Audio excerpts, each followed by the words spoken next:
¿Qué es entrevista? En general, se podría decir que la entrevista es una técnica de recogida de información y por tanto de evaluación. Esta se puede adaptar incluso a las necesidades del entrevistado y al estilo personal del entrevistador. Además, se presta al servicio de unos propósitos buscando resultados. Pero según Bingham y Moore, la entrevista es una conversación con un propósito. Además, hay que tener en cuenta que esta necesita ser planteada mediante una cita previa. Tiene una intencionalidad, se marca una jerarquía o diferencia en los conversadores, donde uno es el que ayuda y el otro es el cliente, que expresa sus molestias y sentimientos. Además, es una conversación formal donde el entrevistador está obligado a mantener confidencialidad de la información obtenida. ¿Cuáles son sus elementos? Sus elementos son la comunicación, que se caracteriza por ser una conversación entre dos o más personas, pero en la que el entrevistador es el que pregunta. Además, hay una comunicación simbólica que puede ser o no verbal y bidireccional. Y por último, toda la información es registrada y analizada. Otro elemento es la interacción, es un proceso donde cada integrante le influye información al otro, donde además puede existir uno o varios participantes y entrevistadores, pero donde se respeta la jerarquía y se entiende que el ayudante y el cliente no son iguales. Todo gira en torno a que el entrevistado proporcione la información adecuada al propósito de la demanda y el entrevistado debe sentirse con libertad de expresarse. Y por último, hablamos de un elemento llamado propósito, donde se habla al margen de un esquema dependiendo del problema para así buscar una relación de ayuda. Además, el cliente llega con un motivo de consulta, el cual se examinará si es o no el correcto, y al final de la entrevista el ayudante tendrá una conclusión final que comunicará si así lo desea. En esta se hacen intervenciones verbales para llegar al propósito final, teniendo en cuenta que es un proceso clínico a través del cual se establece la evaluación y la intervención. ¿La entrevista se clasifica? Claro que sí. Este se puede clasificar en función a su estructura, que hace referencia al grado de especificación, estandarización de sus componentes. Esta se puede clasificar como no estructurada, donde el proceso de interacción es el que determina el orden de preguntas y su tipo. También son muy conocidas las estructuradas, donde las preguntas ya están establecidas, el orden de formulación y las posibilidades de respuesta del entrevistador están acotadas y restringidas. Además, la dirección de la entrevista tiene un orden según dice Segal y Herzen. En las entrevistas estructuradas se pregunta de una manera y con una secuencia predeterminada. Las respuestas del entrevistado se suelen codificar bien en un formato dicotómico, bien usado en la escala de Likert. Por último, encontramos la semiestructurada. En esta también hay una estructura determinada, pero hay mayor flexibilidad para que el entrevistador haga preguntas que le parecen convenientes. Claro está que en el hecho que esté estructurado presenta algunos riesgos como por ejemplo la rigidez, poca flexibilidad, puede convertirse en un interrogatorio y además se debe hacer una entrevista estructurada en concreto. ¿Qué es el grado de dirección o participación? Es cuando el entrevistador determina el contenido y el desarrollo de la entrevista. Esto afectará a la manera de formular las preguntas o sus intervenciones verbales, cuándo hablar, cuándo escuchar y cuándo cambiar de foco o de tema. En este sentido, se habla de entrevistas directivas o no directivas. Para hablar de entrevistas directivas y no directivas podemos compararlas, dado que las entrevistas directivas tienen como propósito obtener la máxima cantidad de información fiable, válida y útil. Allí el entrevistador es quien lleva el peso de la conversación, hace preguntas específicas, elige temas, explica y es activo, propone áreas a explorar o modificar, y hay que aclarar que también puede tener ciertos peligros que pueden llevar a convertir la conversación en un interrogatorio. Se puede incurrir en sesgos, por ejemplo, temas precipitados, selección inapropiada de información, etc.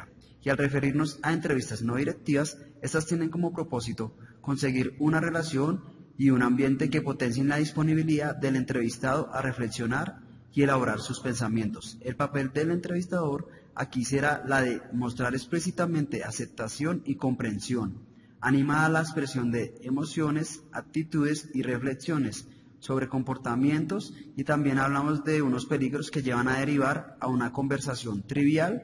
La información relevante puede diluirse. ¿Por qué las entrevistas son flexibles? Es flexible y es bueno que varíe en función de ciertos factores como lo son. Primero, el objetivo de la entrevista. Aquellas entrevistas que desean obtener el máximo de información en el menor tiempo posible claramente requieren un estilo directivo, y aquellas cuyo propósito es incrementar la autodirección del entrevistado será más apropiado utilizar un estilo no directivo. Las características del entrevistado, aquellas personas que tienden a perderse en sus razonamientos y que son precisos de forma exacta para poder continuar una conversación, requieren un estilo directivo. De la escuela terapéutica, allí las entrevistas de orden fenomenológico y humanistas son por definición no directivas, mientras que la entrevista de orden conductual tiende a tener una orientación directiva. Por último, el estilo personal del entrevistador ya depende del entrevistador de acuerdo a las habilidades que tenga y de las destrezas que ha mejorado en la cotidianidad al momento de conversar y relacionarse con los demás. ¿Existe algún ámbito de fin u objetivo? Sí, de hecho, estos se clasifican. Te voy a explicar, pero presta mucha atención. El primero es el asesoramiento. En este, el entrevistado pide ayuda para centrarse en alguna faceta o campo de su vida. Este es llamado también orientación escolar o profesional. Luego, encontramos otro que es el clínico. Aquí la consulta suele ser por psicopatología y las alteraciones mentales. En este caso, el entrevistado no tiene plenitud mental y necesita un cambio terapéutico. Finalmente, está el de selección. Este se lleva a cabo en el ámbito organizacional y es usado para escoger las personas más capacitadas para un cargo. ¿La entrevista tiene alguna función? Sí, claro. En el ámbito clínico vemos tres. El número 1 es la evaluación o diagnóstico. Esta trata de buscar la información precisa y necesaria para evaluar o diagnosticar el problema. En esta se tiene en cuenta cualquier tipo de información verbal o no verbal, la cual será empleada para valorar el funcionamiento de la persona y decidir si es preciso una intervención y de qué tipo. También encontramos la motivadora, donde se trata de animar al paciente a que asuma su problema, a que inicie el proceso de cambio terapéutico y vea la necesidad de seguir en él. Y por último encontramos la terapéutica. En esta establecemos metas terapéuticas y pasos para conseguirlas, para así inducir a un cambio que ayude a la persona a mejorar su calidad de vida con respecto a su enfermedad o trastorno. ¿De qué trata la secuencia temporal? Este es usado en el ámbito clínico y en este el proceso de intervención cubre distintos objetivos en función del momento en que se ubique el proceso, teniendo en cuenta que hay diferentes tipos, entre ellos está el screening, que es semiestructurado y permite evaluar aspectos importantes que sufre la persona con el fin de evaluar sus necesidades. Está también la entrevista inicial. Esta funciona para la primera toma de contacto que tiene como propósito identificar el objetivo general de la entrevista y ayuda a que se pueda llegar a establecer. Ahora hablaremos de la entrevista de evolución. Esta tiene como fin establecer un feedback, es decir, se hace una retroalimentación donde el profesional brinda la visión que tiene el problema. Luego nos encontramos con la entrevista de alta clínica. Su propósito es terminar el proceso y despedir al paciente, cerrando el caso y establecer una cita futura a modo de seguimiento si se cree pertinente. Esto sucede cuando ya el motivo de consulta es solucionado. ¿A qué hace referencia el marco teórico de referencia terapéutica? Este nos ayuda a ver qué información es relevante indagar, qué habrá que modificar, cuáles serán las metas terapéuticas, cómo se estructura la entrevista e incluso el estilo que mejor va a ayudar al terapeuta a conseguir sus objetivos. Dentro de esta encontramos modelos terapéuticos como la entrevista dinámica, la cual se centra en el inconsciente y ayuda a traer a la conciencia los conflictos para así resolverlos. Aquí el entrevistador no será neutro, aunque tiene un estilo directivo, y se esforzará por no interferir en el flujo libre de las asociaciones de ideas del paciente. Está también la entrevista fenomenológica.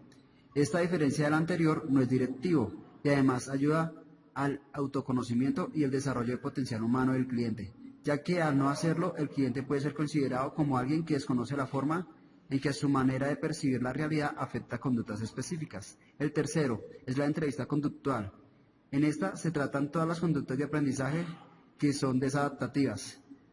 De esta se qué tan funcionales son estas conductas y así se descomponen en unidades funcionales. Pero ¿cuáles son los instrumentos más utilizados y qué comparación hay entre las dos? Las técnicas que utilizan más los profesionales son la entrevista y los cuestionarios, ya que son instrumentos que se complementan. Los test presentan las ventajas de que los resultados que se comparan con valores de referencia se pueden estudiar y mejorar sus bondades psicométricas, fiabilidad y validez. Y la comunicación es unidireccional. Aplicar un test es menos complejo que revisar una entrevista. Y las ventajas de realizar una entrevista es que se obtiene gran variedad de información relevante en poco tiempo. Hay una comunicación bidireccional. Nos brinda un feedback inmediatamente, permite observación del comportamiento durante la entrevista y es el mejor método para evaluar a una persona con dificultades, por ejemplo, mentales, sensoriales, entre otras. ¿Qué garantías científicas hacen que la entrevista sea un instrumento eficaz? Claro, te puedo decir que desde el paradigma conductista, uno de los que más dudas ponía a la entrevista, pero también con la voluntad de no renunciar a ella, se realizaron una serie de estudios en los 70, donde fundamentaba que la comunicación de la entrevista es una conducta verbal. De este modo, se podía empezar a plantear el estudio de las leyes que regularan la conducta verbal del entrevistado y controlarla con el fin de obtener la información más fiable y válida. Aunque el reforzamiento verbal del discurso es una magnífica herramienta para que el entrevistado organice el discurso del entrevistado al servicio del objetivo de la entrevista, no todo puede radicar en ello. Si tomamos a otro teórico que realizó sus estudios sobre el control verbal de la entrevista fue Matarazzo, ya que él se centró sobre la anatomía de la entrevista y planteó unos parámetros principales que fueron, primero, la verbalización, que es la duración que le lleva al comunicante a emitir todas las palabras de acuerdo a un contenido común. Segundo, la latencia de tiempo de reacción, es el tiempo en silencio que transcurre entre la intervención verbal de un interlocutor a el otro. Tercero, la latencia de tiempo de iniciativa. Es el tiempo que transcurre entre la autointerrupción del discurso de un sujeto y su futura continuación sin que haya una verbalización media por parte del otro. Y por último, las interrupciones. Son esas interferencias de una verbalización del otro interlocutor. ¿Y por qué la fiabilidad y la validez? Son cruciales ya que la fiabilidad de una entrevista permite ver si la información obtenida en otro apartado es coherente y si al repetir tras un periodo de tiempo la entrevista de nuevo se obtendrá la misma información y sobre todo en la determinación de un diagnóstico. Y si la información obtenida por dos entrevistadores diferentes será la misma o si llegó a la misma conclusión. La validez nos brindaría la representatividad de la información que se recoge en el problema a evaluar, es decir, se valoraría en la entrevista la capacidad para generar respuestas que representen el universo de aquello que se quiere evaluar. ¿Por qué el enfoque cualitativo usa la entrevista? Se usa para descubrir o refinar preguntas de investigación y por lo tanto es una metodología útil en la comprobación de la calidad de la información, siendo una de las finalidades que la entrevista tiene. En esta hay unas etapas según Cabeir.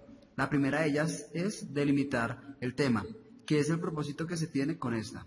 Luego encontramos que se debe diseñar un plan a seguir para obtener la información. Sigue entrevistar a la persona. Luego, transcribir lo ocurrido en la entrevista mediante algún instrumento donde posteriormente se podrá analizar, es decir, mirar los datos de análisis apropiados a la entrevista. Luego es necesario verificar los resultados de manera cualitativa y analizar el contenido. Finalmente está el informar los resultados, teniendo en cuenta criterios científicos y la comprensibilidad de estos. ¿Qué cuestiones éticas se tienen en cuenta? Mira, cuando se está recogiendo información desde el ámbito profesional específicamente, tienes que velar por el uso que haces de ella. No debes preguntar cosas que no estén acordes con la edad, sexo o cultura del cliente. Todo lo que preguntes debes estar seguro del por qué lo haces. Además, las normas deontológicas deben regular la toma de decisiones durante el proceso y siempre debes tener en cuenta la jerarquía que existe junto con la diferencia de roles. Y por último, no olvides tener en cuenta siempre el respeto, la privacidad y la confidencialidad, presentando el consentimiento informado, que recuerda que es un documento legal donde se garantiza al sujeto que está frente a un profesional que está atento a recibir sus quejas o demandas y donde se le garantiza que todo estará en secreto de confesión. También debes tener en cuenta ser imparcial, honesto, prudente y no tener conflictos de intereses. Espero todo salga bien cuando hagas tus entrevistas.